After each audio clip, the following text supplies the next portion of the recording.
Today, it's great to chat with John McWhorter on the podcast. John teaches linguistics, philosophy, and music history at Columbia University and writes for various publications on language issues and race issues, such as Time, The Wall Street Journal, The Daily Beast, CNN, and The Atlantic. He's the author of a number of books on race and linguistics, including Losing the Race, Self-Sabotage in Black America, and 9 Nasty Words, English in the Gutter, Then, Now, and Forever. When John was 5 years old, he told his mother he wanted to be a, quote, book writer, and he is happy that it worked out. John, it's great to chat with you finally on the podcast. Thanks for having me, Scott. Lots to talk about. I'd like to start with your most recent work on profanity. So why the fuck did you write a book on profanity?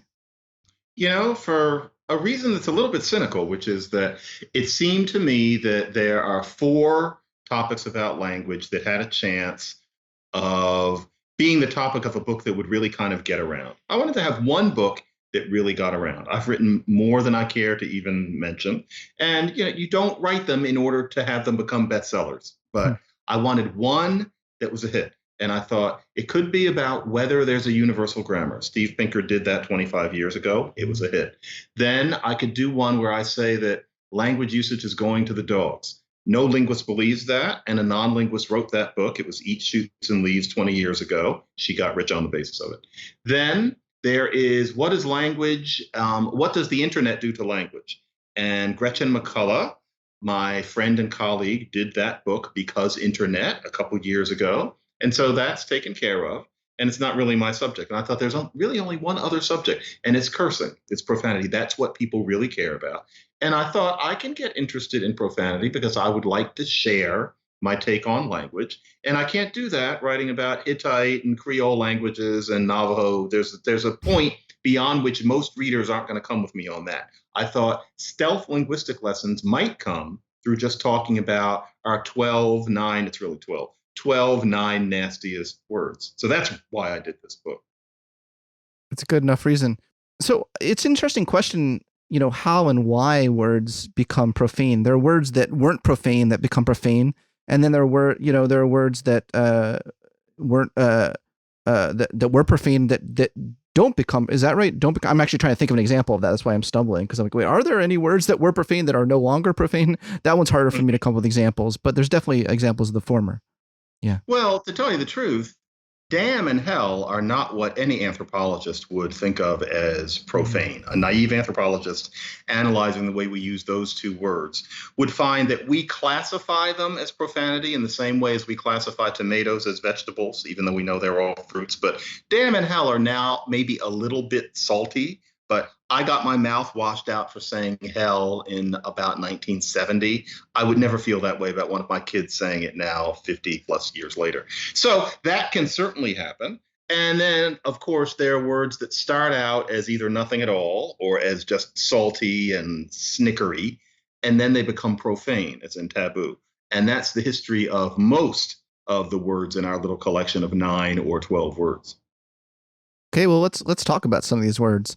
You did talk about hell and damn. Maybe you could actually unpack it a little more, what that was like when those words first became profane. Were they like really, really profane? Mm-hmm. Yeah. You didn't take the Lord's name in vain. You were not supposed to indulge in blasphemy. And so we call it swearing, because the idea was if you were going to swear, and it was assumed that you would swear in sincerity. If you swore to God, it would be about something that is worthy of God's attention or Jesus's attention. To swear because you stubbed your toe or something like that was considered a very bad thing to do. It was considered a desecration of the process of making an oath.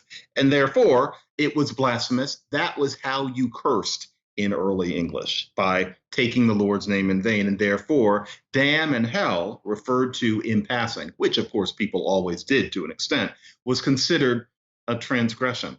In the meantime, there was a period where, oh my God, or talking about Jesus in that way was considered a terrible thing.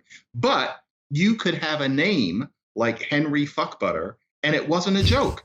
That was just something somebody could be named, and it was just kind of a weird name. Or you could have Grope Cunt Lane.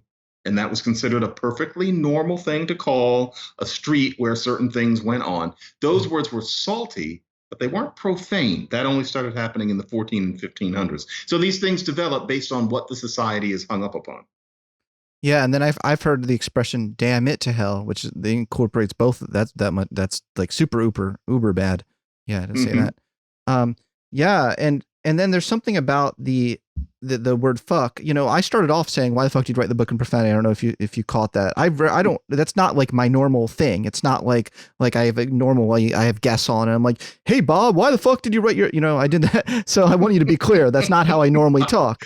Yeah, Um, that was in quotation marks, right? yeah. So, you know, so why do we love the word fuck so much? What is it about doing that or saying that word that makes me feel a bit like subversive?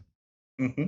That's what profanity is. It's not that they're words that for some reason you're simply not allowed to use them. It's that there are words that it's assumed you're only going to use when you wish, as almost any human being will want to, usually, to transgress. And so a word like fuck is so satisfying because we use it not only to transgress, but also to transgress boundaries, say, of intimacy. It encourages intimacy. It expresses extremes of feeling. It expresses happiness. It can express the erotic. There are all sorts of things that that little word can do. It's one syllable. It has consonants on both ends of it. English prefers profanity to have that particular shape.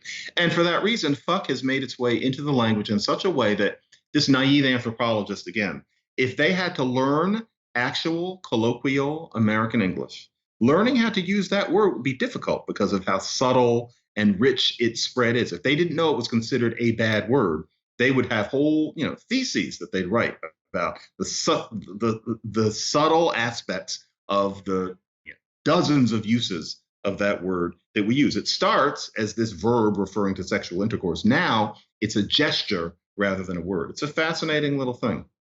It's utterly fascinating, and I also, from a psychological perspective, find it fascinating how different swear words actually light up or activate different areas of the brain, more so than Mhm. regular language. Like if you did an fMRI scan, when I asked why the fuck do you write a book in profanity, you know, what would you see?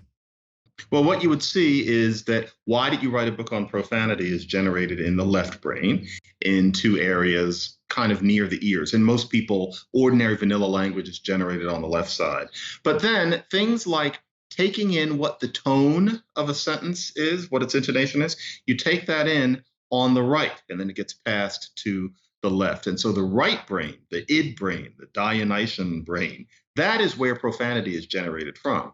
And so if you say something like, why the fuck did you write that? The right brain is contributing something to that sentence. And that's why that fuck makes no sense. What part of speech is the fuck? If you wanted to explain to somebody why you put it in there, other than to say I was trying to strike a jocular, transgressive, friendly tone, you couldn't explain why you need that there, especially if it supposedly means to have sexual intercourse with. That's because it used to be a word, but now it's just a gesture. You can turn off somebody's left brain and all they can do is curse. You can turn off somebody's right brain and they can speak vanilla, but they have a hard time cursing. And that's because the curses are over on the other side of the corpus callosum from the ordinary grammatical processing. Wow, is there like a deeper truth? Like, is one hemisphere of the brain more subversive than the other in general? You know that, yeah, you read some Sapolsky or something. Too Yeah. oversimplified, but yes, Oh, well, yes, that is I the mean, generalization. I'm a cognitive scientist, so I Mhm. can add all the caveats all day long, Exactly. but there is a certain truth in the way that the brain is organized, that there is a tyranny of consciousness, or a tyranny of language, and the kind of brain areas that are associated with language that actually can suppress creativity. That I have studied. I've published papers on, you know, the neuroscience of creativity. So I just feel like there's something there, you know, where Mhm. like, you know, like sometimes our you know, like we think, oh, we should be politically correct, and even that thought, you know, and having those that inhibits what is actually wanting to just pop up. Right. What is Yeah. natural, what wants to Yeah. come and come into being. Yes, Yeah. these are, I can imagine those would be tendencies. And in some cases, that's quite a good thing, I should say, Mhm. that we have those tendencies. We don't want to, you know, as we Right. have degeneration of the brain, you know, that's one of the things that happens is people just start cursing like sailors, you know, like, you know, 80-year-olds with like dementia, they just have no self-control whatsoever. So it And is you a don't good want to thing. let it all hang out. Right. Exactly. Right. Part of Right. being in a society is to not. Yes, exactly. Yeah, for sure. So let's talk about the N word a second. That's one word I won't say. Mhm. Why do people transform slurs into terms of affection sometimes? Like you do see, people in the African American community, especially, like, you listen to rap music and the N word is considered in a lot of ways, like, like a term of affection, especially if it's like, well, my N word. Mhm. Basically, this, human intimacy involves leveling. The idea is that we're all on the same level. And one way that you indicate that you're all on the same level is you see if you can all tolerate being called something that ordinarily would be aimed at you from the outside. And so that is a certain generation of white men calling each other son of a bitch all the time. So, for example, Sinclair Lewis and Theodore Dreiser back in the early 20th century used to get really drunk and they were always calling each other, "Oh, well, you son of a bitch." That was also very H.L. Mencken. Nowadays, that might be bastard, might be asshole, but that's something that people do. There's the Seinfeld episode where George Costanza runs in with these guys who are always calling each other bastard.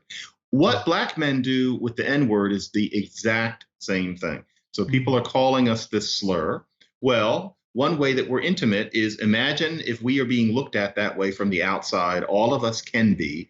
And so that's one way that we're all equal. And so you have this actually very natural evolution of that word into one that means buddy, which happens not only with words white Anglophone men use, but also all around the world. In Russian, muzhik means peasant. That's also a word that some Russian men have been able to use to mean buddy, my friend. So in a way, if that hadn't happened to the N word, the question would have been why. You knew that that was going to happen with either that or one of the other slurs that are aimed at black people. And then you get the complex aspect of it in that, 'cause I know to many people that's complex. To me, one, as a linguist, two, as a black person, that just feels like ABC. What is complex is that now you have a generation of non-black, mostly men, who have grown up listening to hip hop. They don't think of it as that exotic black music as their fathers did. They think of it, their fathers as in people my age, they think of it as just music. They grew up with Kanye West not being weird, conscious rap that just arose. To them, that's just music. They hear it at weddings. And so there's a part of them that feels very connected to certain aspects of black culture. It includes that they've grown up listening to the N word as buddy in their ear daily since birth, practically. So they feel like they can use the word to mean buddy. And I can completely understand where they're coming from. But if anybody hears that from the outside, they're appalled. So the N word becomes one of the richer words in the English language because of all of its many meanings. You could say that it's two different words, but that's hard to get across given the history of the word and the shape of the word. It's a tough one.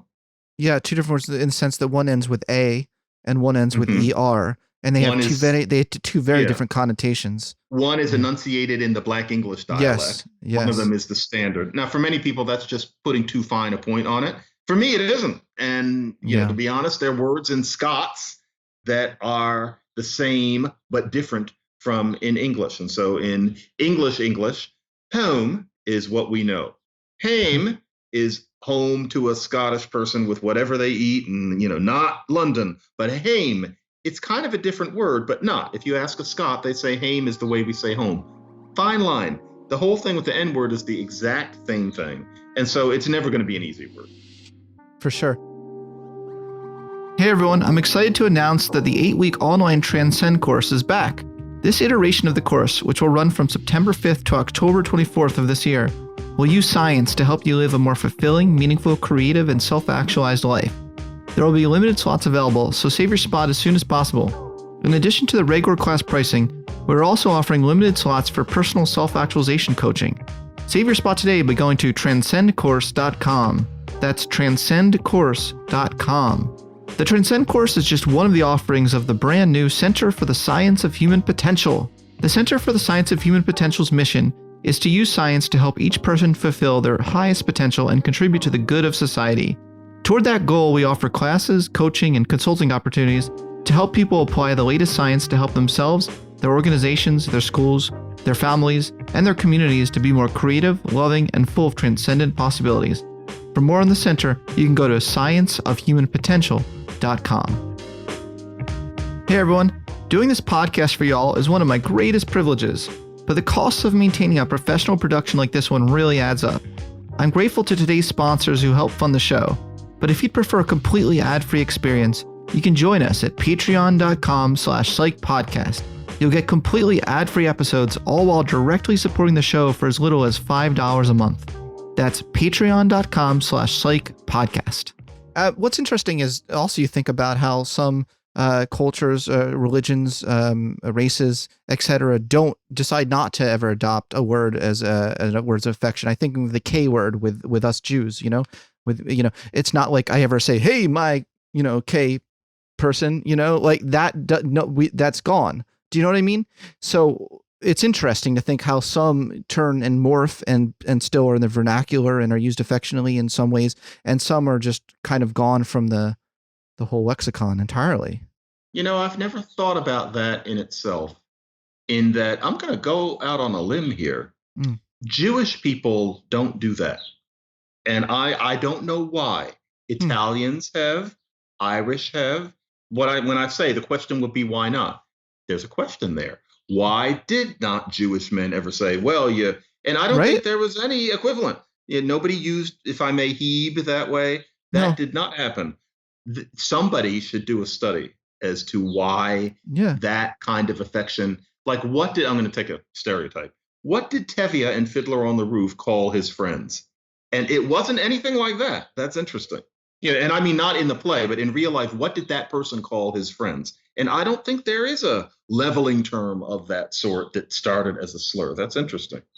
Yeah. My nerdy brain. I'm glad you find it interesting too, because my nerdy brain goes off in all these directions. I'm like, I want to do a study. Yeah. I mean, you get it. You get it. What is the other F word? Well, that's the one that refers to gay men. That one has probably the most transformative history of any of the 12 words in the book, because it starts out as a bundle of sticks. And then a bundle of sticks could be used as a substitute soldier if people were trying to make you're standing muster and you have the general coming to count how many people you've got. You can make it all look more populous if you've got some bundles of sticks standing in for the men. And that means that it's anthropomorphized. Next thing you know, you have people calling women bundles of sticks as to insult them. You're just a bag of sticks. And that also extended to children. And so, get out of here. I'm cooking dinner, you little faggots. That's something that was said apparently on the other side of the pond as recently as the mid-20th century. And then if you're as worthless as a woman or a child, I say in irony, then it ends up being extended to gay men, the idea being you're as worthless as a woman or a child, you're diminished. And of course, nobody thought about these steps, but it means that you start with kindling and it ends up being a slur aimed at a subgroup of male people. It's a fascinating evolution. It is fascinating. And I'm also just interested in the evolutionary origins of why curse words exist, in the sense that every language has profanity. I mean, it ticks the boxes in terms of an evolutionary something. A spandrel. I will say it's probably a spandrel. It's not like an adaptation, right.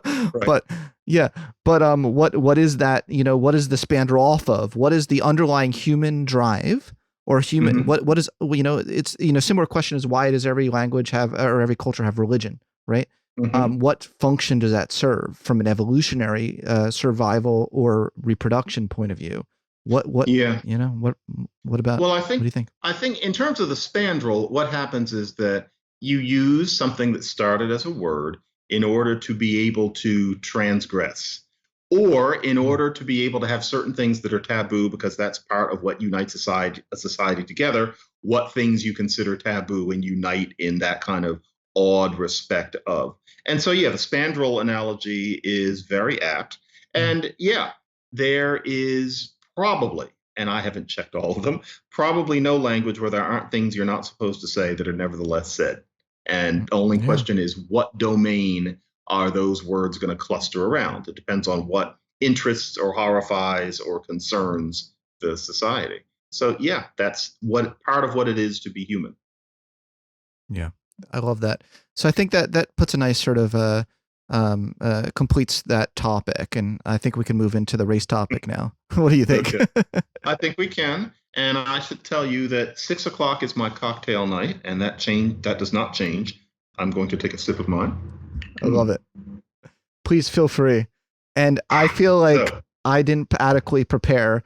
I should have liquored up to discuss this topic with you right now. I feel like I did not adequately prepare in the way Not you about did. liquoring up, but yeah. Yeah. What is it there you're drinking? This is Bullet Rye. It's delicious, and Wow. that's been one of my drinks lately. 6 o'clock, it's time. Especially during the Mm, pandemic is when I started getting very regular about it. So no matter what's mm. going on, cocktail time, then dinner. I Yep. love it. I love it. So tell me about this new book that you're working on, which I believe you are pretty much done. Is that right? And is the Yeah. title still The Elect, The Threat to a Progressive America from Anti-Black Anti-Racists? Is that still the title? No, the book is going to be called Woke Racism. And to be honest, I forget the subtitle, Mm. but it will be coming out around Halloween. That is probably official news by the time this podcast is broadcast to everyone else.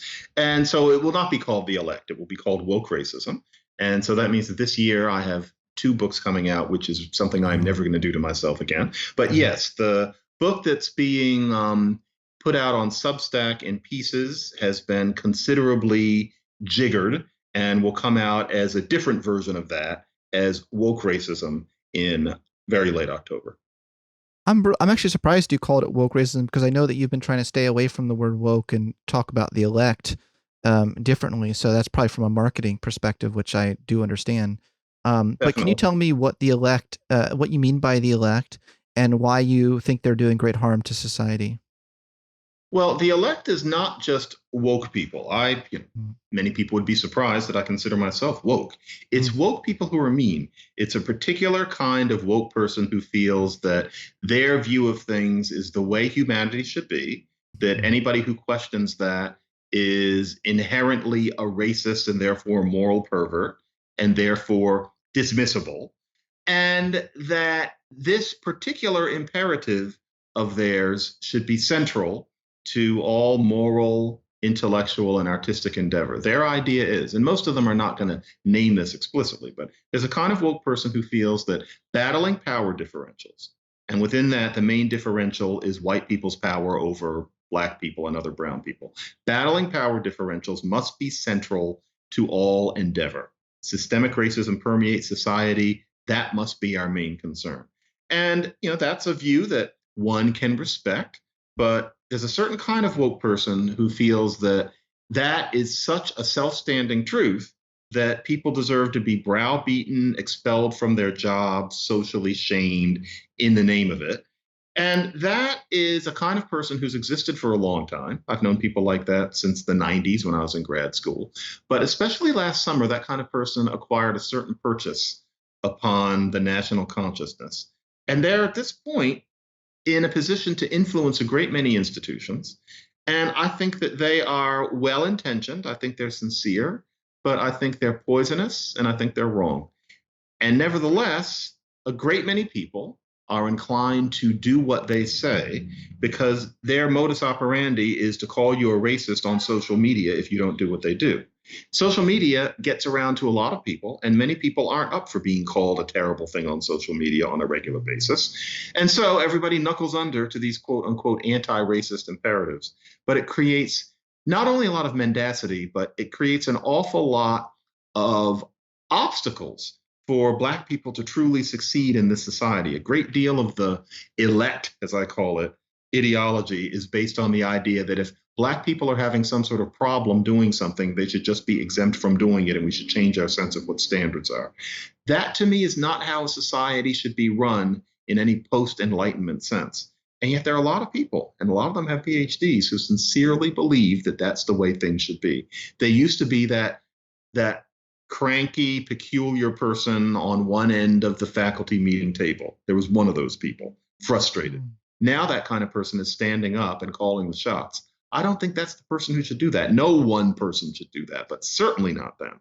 So I've been on a kind of a crusade, and woke racism is explaining that not only is critical race theory questionable, but nobody would want to read a book about that, and I don't think they should read a book about that. It's that this whole way of looking at things hurts Black people. These people are supposedly battling racism. A lot of them are, in a way, some of the most racist people on earth. So that is what woke racism is about. Yeah, I think that it's really good to like really define our terms, define what we're talking about, because it seems to me you're talking about a particular argument, the kind of that Kendi and D'Angelo, there's their style of quote anti-racism. And what makes it particularly difficult about having this conversation, if you are someone like me who, well, for a million reasons, one, I'm white, but two, I wasn't even thinking the white thing till that popped in my head, but the fact that I care deeply about social justice. I care deeply about I think there does exist a lot of problems that legitimate problems that need to be solved that do sometimes operate in the racial lines, and then a lot of African Americans have a lot of inequalities that could be addressed. What makes that tricky is that I simultaneously can hold that in my head as well at the same time of saying I'm not sure that this style of anti-racism and the method is going to reach that aim. And Exactly. so it's tough, right? And so what do you do? What do you say to someone or how do you stop people from saying these things without denying the existence of systemic racism? You have to definitely have a certain equipoise, which is to say that there are problems that need to be solved, that racism is not just calling people dirty names and burning crosses on people's lawns, but that the proper response to systemic racism is not to blow up our whole sense of what we consider achievement to be, what we consider justice to be, what kind of standards we hold people who are not white to. We have to realize that it's not incompatible with having a moral compass to question a lot of the things that we're being taught.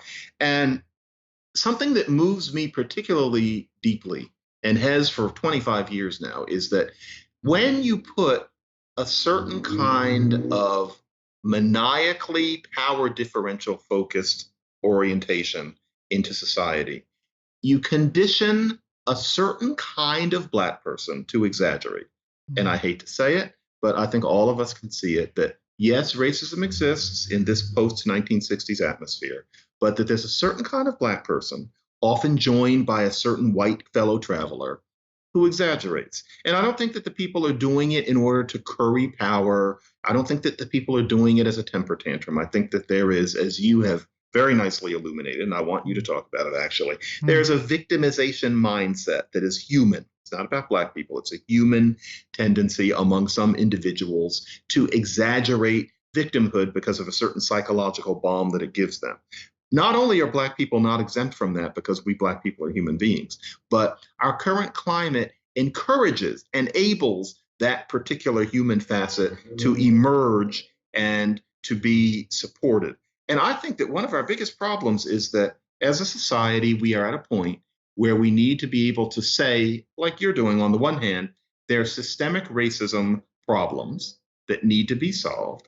But then on the other hand, there are people who are exaggerating, who are making demands that aren't based in reality and that frankly aren't based in truth, and that those people need to be gently but firmly dismissed. The idea is to say, you are exhibiting a certain psychological syndrome universal to humans, but it is not connected with the reality that the rest of us are in. The reality that the rest of us are in is a moral reality concerned with systemic factors. However, what you're asking, such as we're going to turn over our whole department we're going to turn our whole department into a kind of anti-racist academy instead of doing what we were doing. What you're asking, we're not going to do, despite the fact that we have what we consider the proper concerns. And if you don't like it, you're going to have to find somewhere else to go.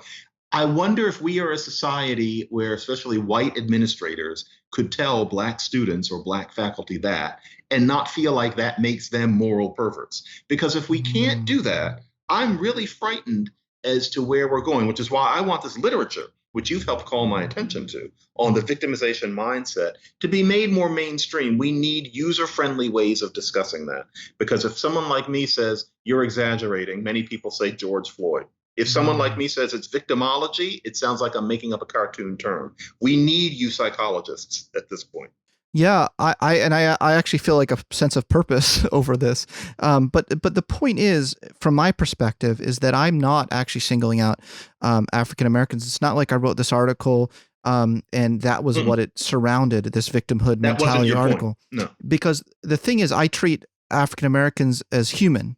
It's a human tendency, right? Yeah. So there's this human tendency that the point I want to make is that this kind of victim mentality, which can operate regardless of whether or not you've been victimized or not, there's an interpersonal trait tendency, regardless, to see in any situation that I've been the victim, and it tends to. The point here is it's a trait, so anyone can have this trait, and it generalizes across situations. Hmm. The problem with that is that it impedes growth. Plain and simple, there's no there. And my question is, if you want to specifically apply some of this psychological research to the race domain, which we can do since I know you're interested in that, but even though that wasn't my original intention, is that I would ask you this question: in what ways is having and I think this operates at a group level too. It's called collective, victimhood. In what ways is that impeding them from reaching the very goals that they want to reach? But what even are the goals? Is the goal to stay in the victimhood mentality forever, or is the goal to transcend it, to grow? Just like I would say to an individual client who has that mentality, is your goal to be in that mentality and be rewarded for the mentality your whole life? Or is the goal for you to have self-actualization, to have great healthy pride for who you are, and to not focus so much on out-group hate, but focus on in-group love? These are the sort of psychological questions I would ask. Does that make sense?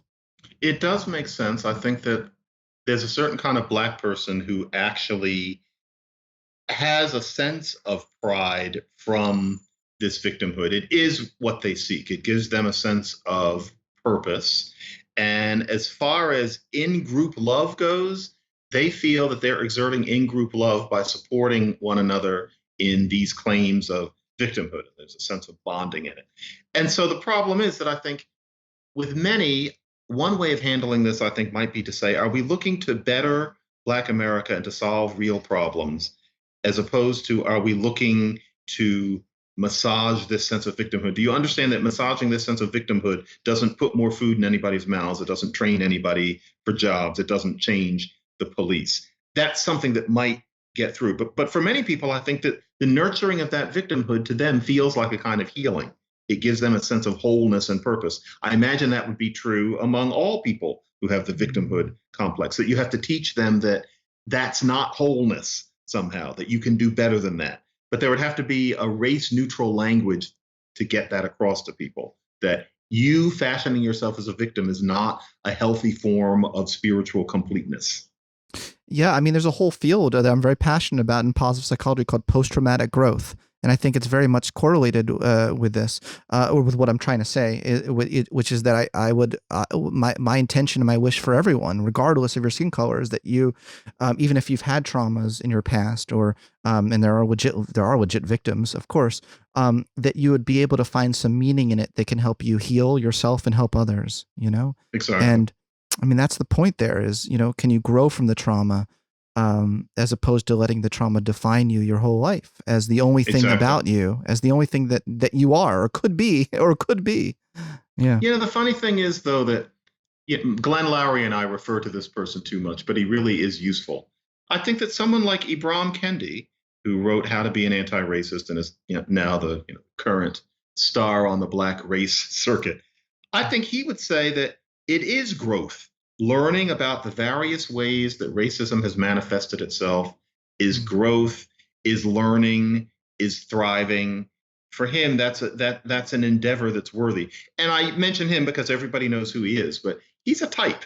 That's a kind of person that you meet quite often in the media and in academia and in college towns and in cafes. And I wonder if there's a way to address, not him personally, but people of that kind. Because for many people of that kind, learning about the facets of racism is what it is to be an intellectual. And you feel validated and enriched by learning the ways in which the world has hurt your people. Because if you know these things, then it means there's nothing wrong with you. For people like this, it's like that. Nothing wrong with me. It's all about racism. But of course, there's a lot more to engage in the world. And theatrically hating upon an abstract conception of some oppressive group is a limiting way to be a person. Hard, though, to get that across to somebody who's never been anything else. And I'm not saying all these things just to talk smack about a certain kind of person. I consider this a real challenge to getting past the blockages that we're dealing with today. That's one thing, and I can add on other blockages, and it's very tricky because, I have I said earlier I care deeply about social justice. I have a lot of friends who you would probably call the elect. They're close friends who recognize real problems such as real well-documented disparities in sentencing for the same crime that exists, even for defendants with similar histories. As well as there is a research on police contact, such as traffic stops, where it's documented that police are more likely to hassle Black people. Right. I looked into the science, and I was actually thinking of writing an article on like the science of police and sorting out the fact from fiction. So there are real issues that a lot of people are and I don't want to say complain about. I think that really denigrates it, that they're rightly, what's the word? What's a better word? Real problems. What's a better word than complaining? Yeah. That they're noting, they're pointing out, they're pointing out. They're objecting. They are, they're speaking out against, and one should definitely. Yes. So this is what is so tricky about this is holding that, keeping that, and helping that while standing up against just nonsense, nonsense in terms of, some of these things I've seen, like we'll have school children say, well, if you're white, step back. If you're Black, step forward. If you're queer and Black, take 2 steps forward. If you're queer, Black, and a woman, take 3 steps forward. And then they actually have these exercises in schools. And so they say, now everyone look at each other. Or actually, I did it reverse. Actually, you're Black, I did it completely reverse. The white person's going to be all the way at the front, and it'd be like, look, do you see how many advantages you've had because of your white privilege? And kind of, but making that the focus as early as possible in school. I look at that and I see from a psychological perspective that can be pretty damaging for people to for especially young labile minds to developing minds, to cement into their brain that that's the only way they should look at their fellow humans. Mm-hmm. But how can I make that critique while at the same time fight for social justice? It feels like these are being treated as contradictory or they can never be connected. I think that there needs to be a sharp delineation between a program for Black America that can really work. And that, frankly, is part of my book, Woke Racism, things that need to be looked at, such as the cops.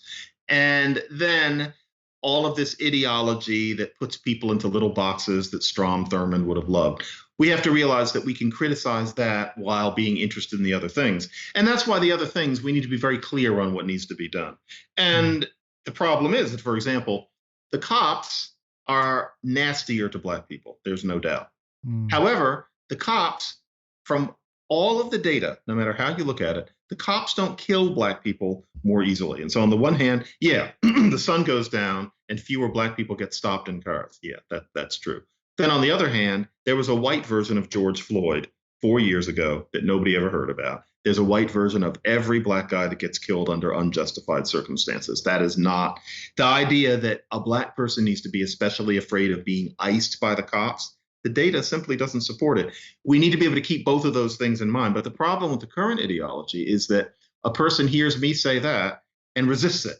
They assume that my numbers must be wrong, that I'm missing something, that I'm not on the right side of things, when really what I'm interested in is addressing what really is a problem for Black people, which is this bias. In terms of killing, we have a cop problem. We have a problem with the cops.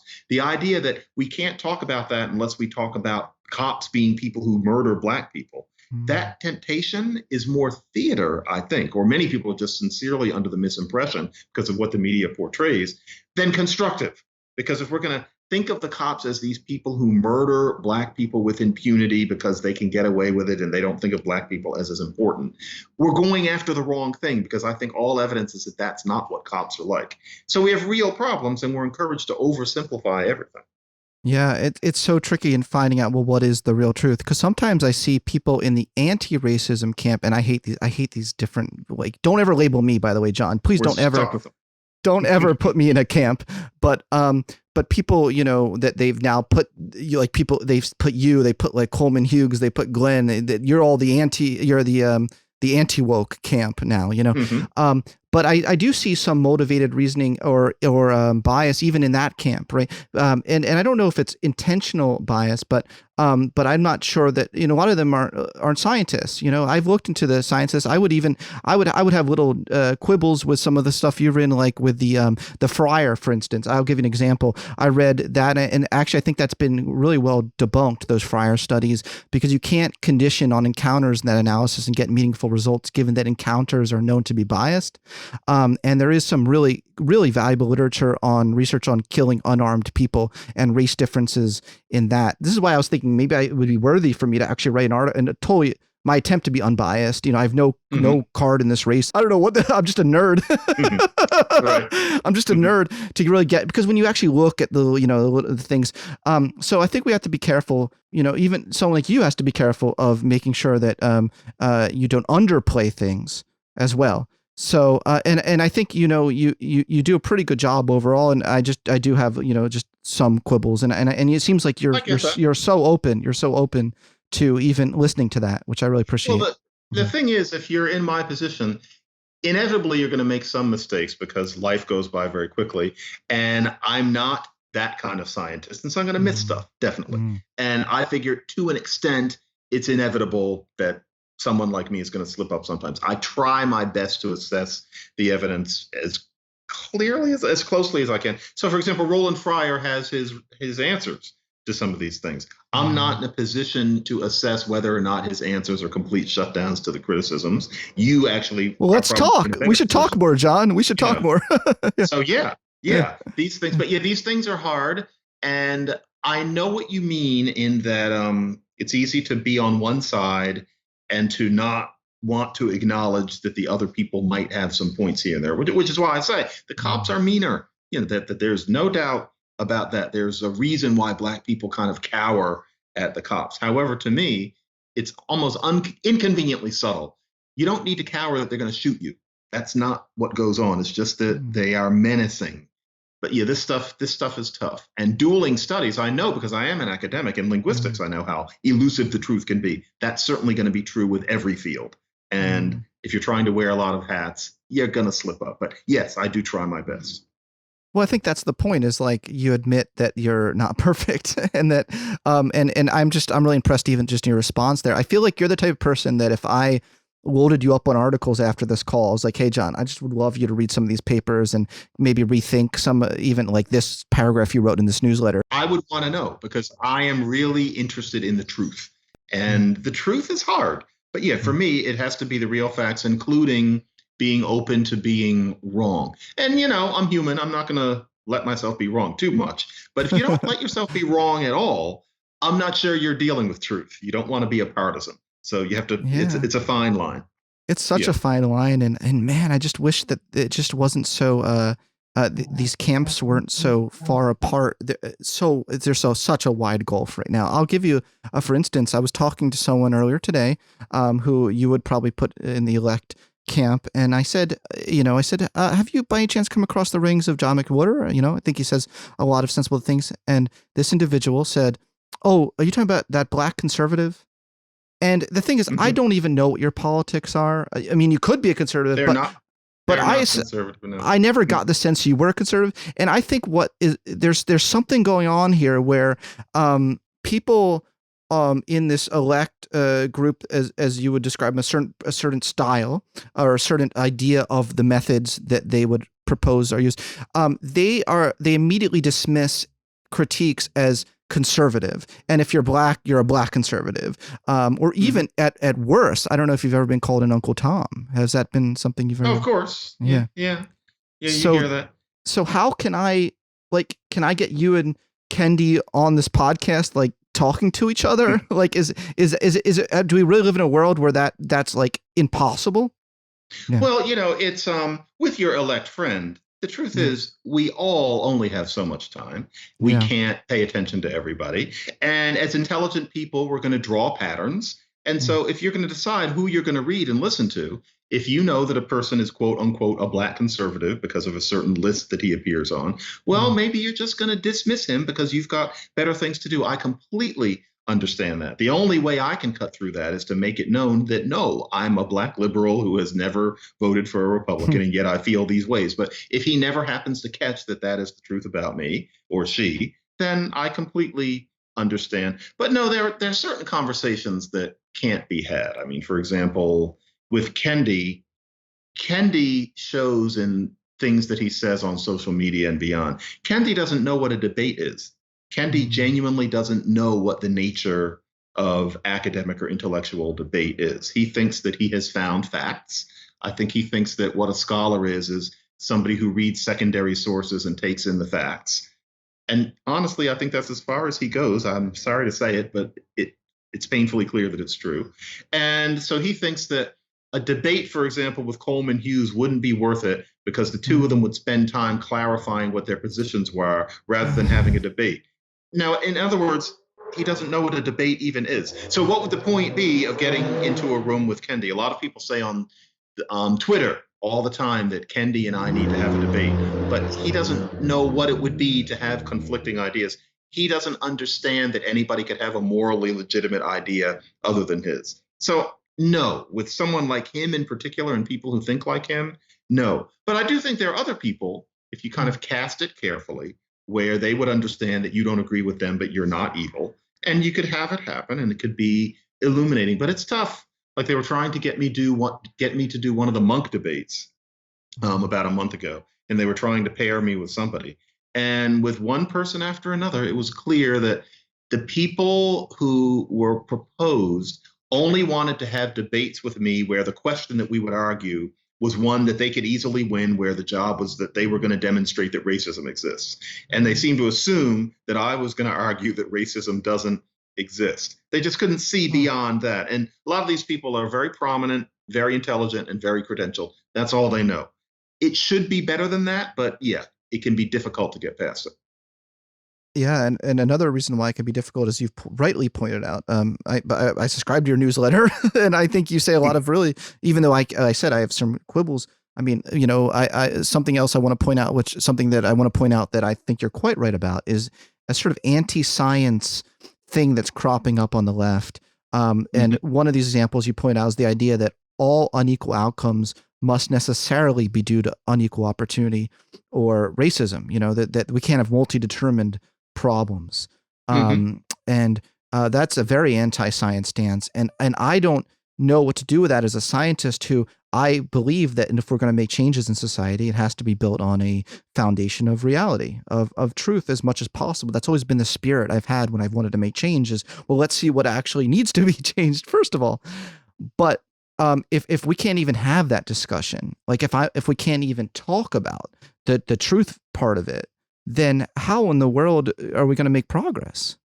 Linear reasoning is white, is what a lot of these people say. And many of them are white.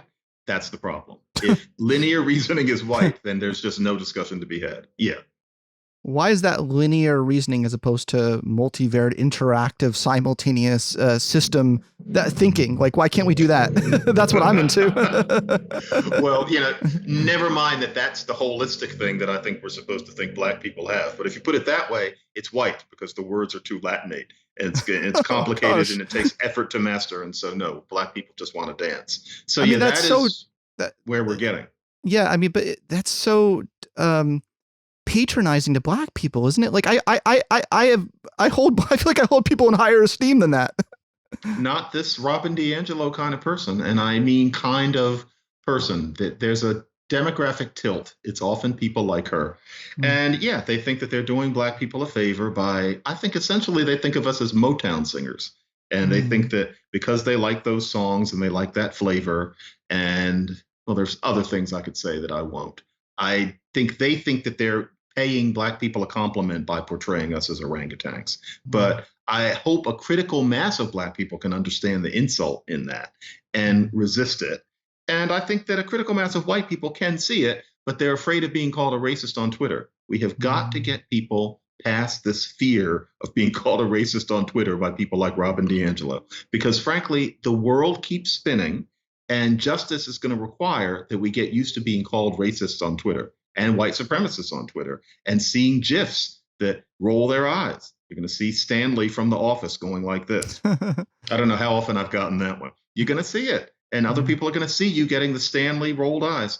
But I think that if we're going to pursue justice, we have to let Stanley roll his eyes. Yeah. Let's leave on that note and then go into the Q&A. If you're down for a little bit of the Twitter Q&A, I can do Q&A for exactly 7 minutes. So let's do it. Great. Barai Guy says, what are some good points that anti-racists have made? I really like that question. You're thinking hard about this. The general idea that racism is not just calling people names is very important.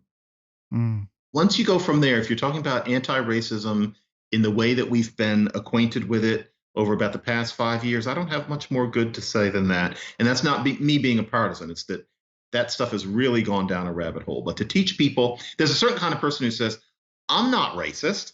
I haven't got a racist bone in my body. And what they mean is they've never called anybody the N-word. No, that won't do. You do need to go further than that. That works. Beyond that, what we're getting is black people are chimpanzees. And I don't have anything good to say about the literature that we're talking about these days. I'm looking now at one of those books, and it's not Kendi's and it's not D'Angelo's. It's a couple of other people's, and I'm thinking I actually read it. No, I didn't find a valuable insight in the whole 210 pages, and that's not rhetoric. That's unfortunately my actual opinion. I'm sorry about that. It's really unfortunate, because I feel like you would if you saw something. I mean, it's not like you're not like out to get anyone. I don't get the sense. I'm really not. I tried. Yeah, something's wrong. Yeah.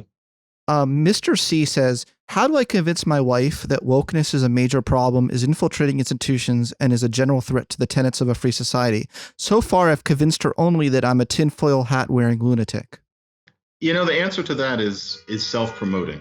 Read an article that I wrote in The Atlantic about all the missives that I was getting now a year ago from what I call in my email file aggrieved academics about how this way of thinking is penetrating the entire nation. A lot of people are genuinely under the impression that one thing they read about in the Times is it, and then maybe there's one other thing because they have other interests. I understand that.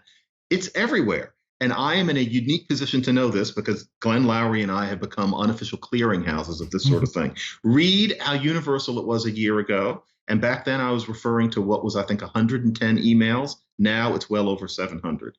It's everywhere. Read the Atlantic article called something like Academics Are Really Scared. I forget what they called it, but read that and then say that this is not a real problem. Okay. Aaron Anderson says, if you were going to debate any one of the elect, who would you prefer and why? Kendi, there'd be no point.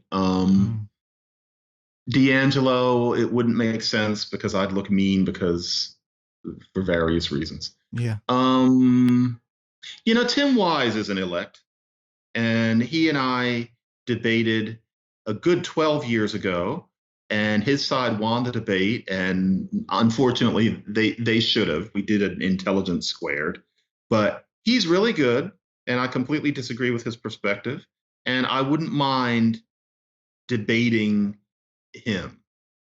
Yeah, that's a good question. Contrary to what people seem to think, I don't walk around thinking I want to get out and fight somebody. But yeah, he would be interesting to debate. Awesome. And you know what? This will be the last question today. You've been really patient and generous with your time. If Crumb Cave, that's their name, that's their Twitter handle, asks, if I wanted to get more into musicals, what's the best place to start? The way you start is see, as I get older, that gets harder. The dead center of American musical theater is Stephen Sondheim. What you start with is not Sweeney Todd, which is weird of him. You start with Company, Follies, and A Little Night Music. You start there. Those shows are now 50 years old. They're not current, but Sondheim was referring to the musical theater of the past, and he was also hearkening to what musical theater would be. After that, you need a friend like me to give you, the 25 shows you listen to before him and the 25 shows you listen to after. And, how do you pick? But you've got to listen to Showboat and you've got to listen to Guys and Dolls, and you've got to listen to Kiss Me Kate, My Fair Lady, and Fiddler on the Roof. That's on one side. On the other side, you need to listen to Nine. You don't need to listen to Hamilton because, as wonderful as it is, you know how rap sounds. Not that. But you need Nine. You need to engage Hairspray. Many people are going to say, why that? But I have my reasons. You need to engage, as you move on the other side, the really excellent things. You need to listen to a chorus line. One should hear that. One should listen to, it gets so multifarious as you come onto this side. You should listen to Legally Blonde. And finally, you should listen to Grey Gardens. Les Mis. Les Mis. No, actually, because only because it's everywhere. Like, this person probably saw the movie. This person has heard 3 or 4 big songs. Like, if you're going to educate yourself, if you've never heard Les Mis, yeah, you've got to jump that in there. But I'm assuming that she knows Les Mis, or he knows Les Mis. Well, okay, I'll clarify. They should listen to Stars from Les Mis. The one song, just one song. That was my dream role. By the way, John, I don't know if you knew this. I was a professional opera singer. I didn't know that. Before I became a psychologist, I was my dream was to be Javert on Broadway. I had this dream to actually be a professor at NYU in cognitive science and to be on Broadway in Les Mis, being Javert. Well, it didn't. Stars, yes. Yeah. Wow, look at that. It's a You're a wonderful good singer. song to sing. I'm a bass baritone, but yeah, Me I've too. accompanied Stars often. That song elates people, and I definitely understand. John McWhorter, would you accompany me someday to that song? That would be hugely fun. Yeah, because I didn't know you sang. That's my no, absolutely. I mean, that was what I wanted to do for a long time. Oh, also, this person needs to listen to Porgy and Bess, which is an opera, but still listen to the whole thing from beginning to end, because that's just very important music. It's musical theater plus. But that's what you do after you listen to these other, what did I give this person? Like 13 shows. So 13 and a half. Well, great. That's more than enough for them to get a start. Hey, John, thanks so much for your time today, and I wish you all the best with your 2 books this year. We will see. Thank you, Scott. We will keep it going, and yeah, you know where to find me. Thanks for listening to this episode of the Psychology Podcast. If you'd like to react in some way to something you heard, I encourage you to join in the discussion at thepsychologypodcast.com.